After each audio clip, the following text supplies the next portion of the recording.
Old Jack Frost loves to give us anglers a tough time during these winter months. So I decided to give my bones a Blue Ridge break and head down Dixie Way for a bit. Who are we to know where these rivers flow, or why the wind chooses when and where to blow? The sun is gonna rise each and every. I don't know, this is a gamble. I just kind of threw a dart at the map and was like, let's go there. And it worked out, and that makes it everything, man. That's so cool.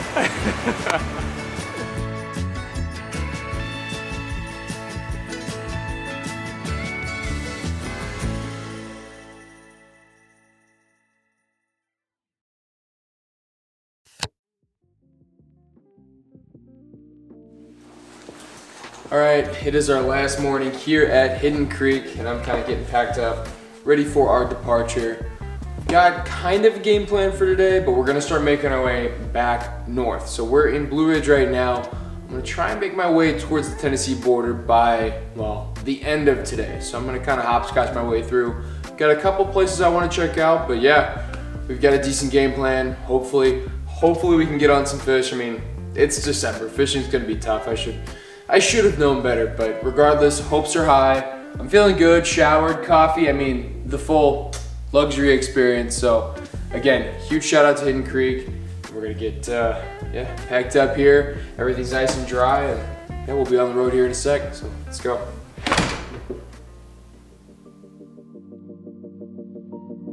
And we were met with yet another chilly morning here in Georgia.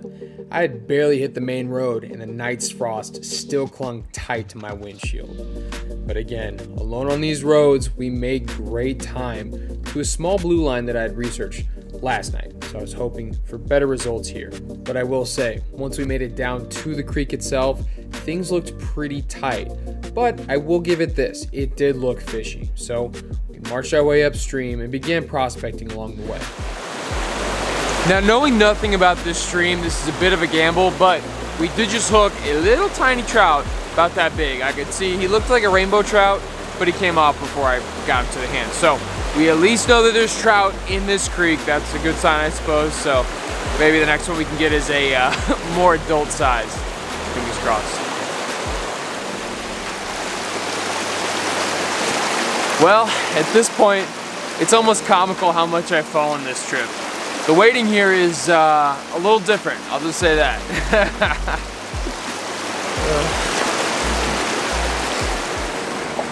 Well, we have given this stream just about an hour. Time check is just after 9:30, so about an hour and a half. Had 2 bites, one on the dry and one on the drop. Couldn't get the one on the drop to get to the net, but I know they're wild trout in here.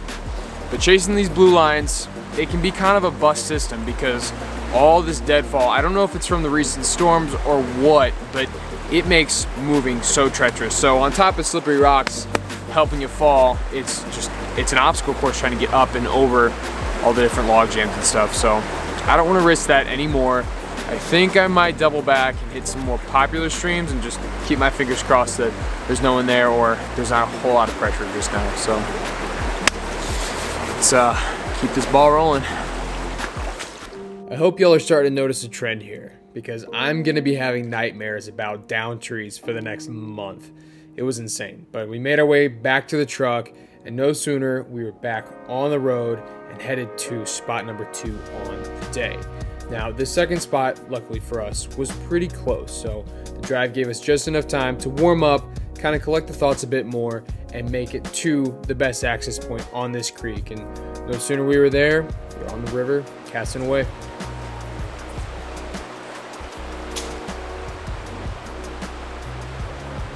What? Okay. We may not be catching fish, but we're catching flies. Like, you can't write this stuff. Look at that. A nice stimmy, just caught hook to hook. Broke it off of a tree up there, I guess. Man, that is so crazy. It's a good looking stimmy, but what are the odds of that? That's insane. Thank you to whoever lost that.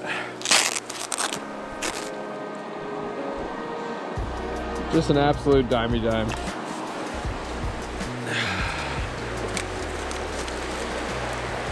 Well, I hate to be that guy, but I think I might have to move spots again. This Cooper's Creek, whatever this is, it seems like a trout park from back home, a very empty trout park. I don't understand it. You know, the water looks good, everything seems right. You know, the access is a bit easy, so I understand, but I'm seeing corn cans all over the place. I'm seeing hooks and bobbers in the trees, like I would if I was, you know, back home in Missouri fishing like trout parks. And so I'd be less frustrated if I just saw fish. Like, I'm not even seeing fish, and I've got damn eagle eyes. I can see those suckers from miles away. I'm not even seeing myself spooking fish. So it is starting to build frustration that, okay, plan A, B, and C out the drain, and then we're on like X, Y, and Z right now. This is probably plan Z. And I'm thinking it might just be one of those things where we have to just kind of call today a loss and head to the mountains. Go back to where we were catching fish at the beginning of this trip when I thought when I thought 5 fish was a rough day. I'd pay for a fish right now. So yeah, rods are broken down again. I think we might strip the waders and just send it back to the mountains. The afternoon was rolling in strong, and I was being the biggest sourpuss this side of the Chattahoochee. Let me tell you folks, I was pissed.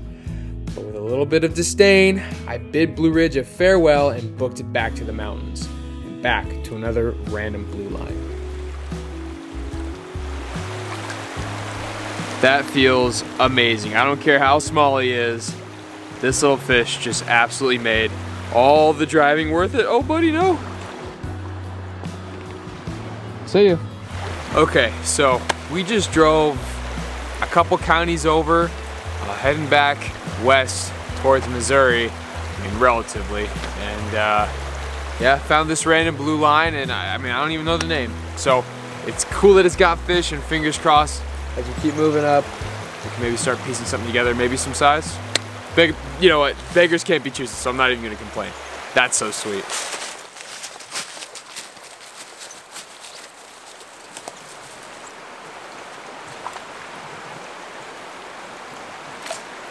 That's fish.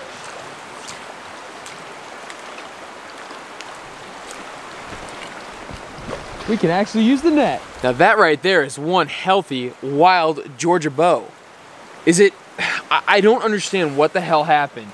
We went an hour east, maybe a little bit north, and we have just found ourselves a pretty nice blue line. That's 2 fish in 2 runs. Like, I haven't really gone up that far. Oh my gosh, it's just nice to see that there's fish where fish usually are, you know? I feel like I've been chasing like phantom trout for the past, like 12 hours, man. It's so nice getting on some fish, and I know they're small. Don't even give me that. This is, oh, I don't even care. This is the best. Oh my gosh, my spirits are lifted. All right, let's send this guy back. Thank you, sir. Oh, sorry, buddy. Oh, you're fine. You folks at home know exactly how I'm feeling right now. It is unbelievable how a primetime winter grind can be melted away by just a few small fish. After a day like today, those make it all worth it, man.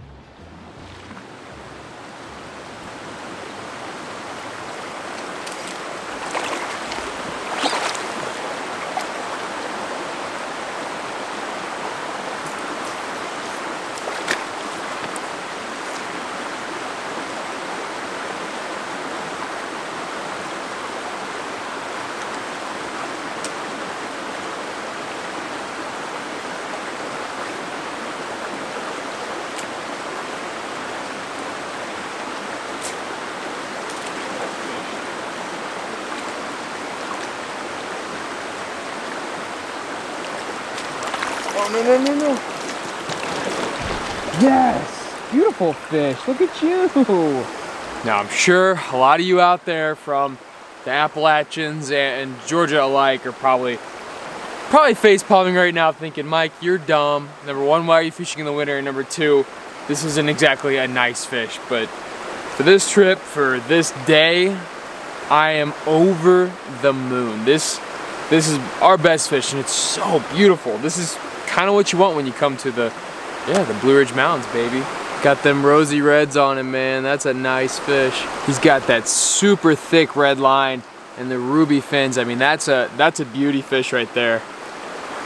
You gotta love it. So let's see this boy back. Thank you, sir. See ya. And just like that, fourth quarter, we're finding some fish. This Georgia trip has tested my angling skills and knowledge and resolve. I tell you what. Oh, that's so sick. But let's real quick put a TO, see what we're running with, because yeah, it's a cheeky little rig, and I'm glad we're finally finding some success on it. So with my complete lack of experience here in Georgia and the East Coast in general, I like to go with 5 weights. They are a good up and down rod, and what I mean by that is that you can fish small water like this with a 5 weight, and you can also fish big water like we've been doing, kind of bouncing around. Throughout this entire trip, you've seen me fish really, really big water and then really teeny tiny water. So 5 weights are doing me good there. And what I've got on this rod in particular is a dry dropper, but not just any dry dropper. This is an adjustable dry dropper rig. And what I mean by that is my dry fly here, it moves up and down my line at will. So I can move it up and down, and you can still catch fish with the sucker. I've got all the videos of me tying, well, this fly, like the concept itself and how to rig it, blah, blah.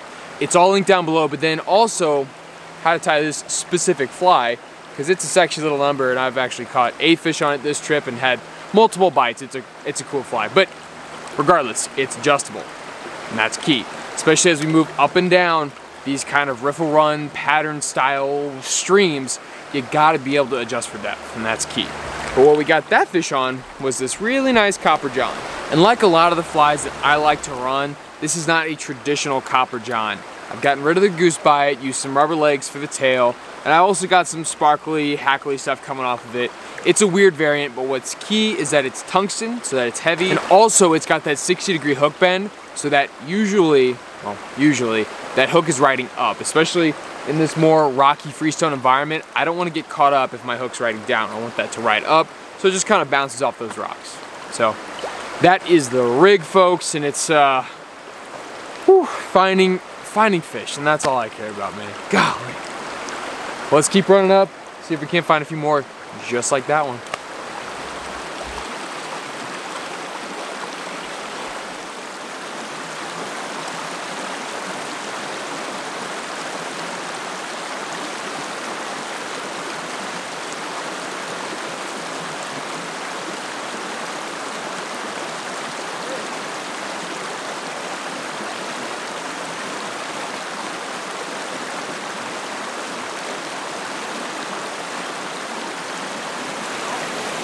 Now, I've heard a lot of rumors about a North Georgia super stalker, but never a stubby stalker. This boy is missing fins left, right, and center.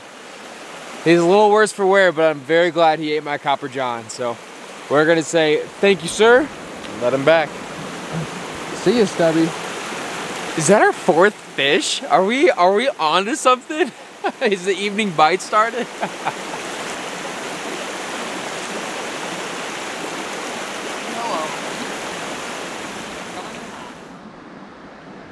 See ya, buddy. With that last little guy back home, safe and sound, I figured we might as well do the same. It was time for us to head home. So I crunched my way through this really cool campsite, headed to the main road and back to the truck. I figured there was no point in running it sun up to sundown, especially since we had one more day left of this trip. Well, the number 5 seems to be our lucky number here in Georgia. Caught 5 today, 5 the day before that, and then 5 the day before that.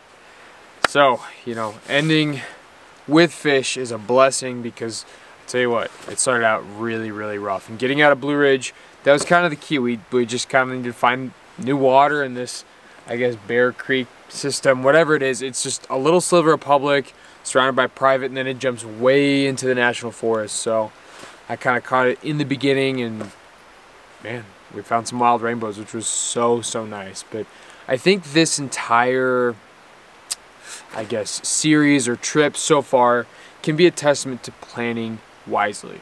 And what I mean by that is seasons. So right now, pretty much anywhere you go, it's not the best time for trout. You know, out west, everything's cold. And then east here, I'm kind of finding out, and reports from my buddies as well, that the leaves and the recent storms and kind of the up and down weather patterns are really causing some issue with the fish. So kind of why we've been grinding through. But again, that's purely on the fish side of things. I think it's also important to take opportunity when it comes, and yeah, if you have the chance to go see a new part of the country, do it. And I'm sighing. I've got a little bit of relief as we've caught some fish, but at the same time, bouncing around from Blue Ridge and all over northern Georgia, it has been so amazing to just, yeah, see not only the scenery, but also like the little shops and the restaurants, the gas stations even. Everything's just a little bit different in the way the roads work. It's just, it's so cool, and it just broadens your horizon. You can kind of understand people better, I guess. And I know that's kind of a reach when I'm just out here fishing, but still, it does kind of fall into the category of, you know, the trip as a whole. But yeah, folks, I think right now I've got to get broken down. Tomorrow is our last day here in Georgia. I'm gonna do some research tonight. I think I know where I'm gonna go, but I'm gonna try and get prepped and ready now, and then yeah, head there while we still got some light. It's just after 4 o'clock, and that sun's gonna be setting soon. So you know the deal. We gotta make hay while the sun shines, get some drive time before those deer start coming out, and yeah, it'll be good. But folks, for those of you who have stuck around for this North Georgia series, I appreciate it so much. Seriously, the way this channel's been growing, it's insane to me, and it's so cool that you guys enjoy following me along in these adventures, however haphazard they might be. And yeah, it's so cool. So all the liking and commenting and sharing and subscribing that you do all goes into this weird algorithm thing, and I don't understand it. I don't know if anyone really does, but it helps, and it helps this channel grow and get kind of out there more. And seriously, it's amazing to me how, like, every single day I get a message from somebody like, oh my gosh, just found the channel, or oh my gosh, this is my new favorite channel, binging your content. It's like the strangest thing to, I don't know how to, regardless, thank you so much for your support, and it really does mean a lot. But as always, we've got the mainstay 3. We're talking the Discord, Instagram, and Patreon. Especially Patreon. This is kind of one of those trips. This is the first of many, hopefully, trips that is helped, like, funded by the Patreon. So I know I leave, you know, the names and the text in the back of the videos, but I just gotta say it now. All you Patreon folk, thank you so much. You're kind of the reason that I'm out here right now. So that's so awesome. And then kind of something new is the website. So if you want to go check out some of my angler logs and other fishy related articles, I've got some stuff over there, along with, you know, the videos and the community page.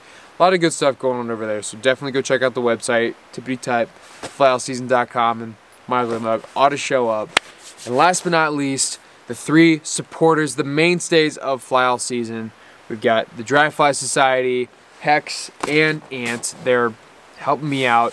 So if you want to go check out their products, I like them a lot, and I wouldn't push this on you if I didn't trust in them myself. But they've got some cool stuff, both gear and apparel. And yeah, use my promo code down below, and it'll get you a little cheeky % off, and it helps them and it helps me. So, folks, with that, I just gotta say, wherever you find yourself, be it in North Georgia in the middle of winter or in your backyard, we sure hope you're keeping those feet in the water. And until next time, tight lines.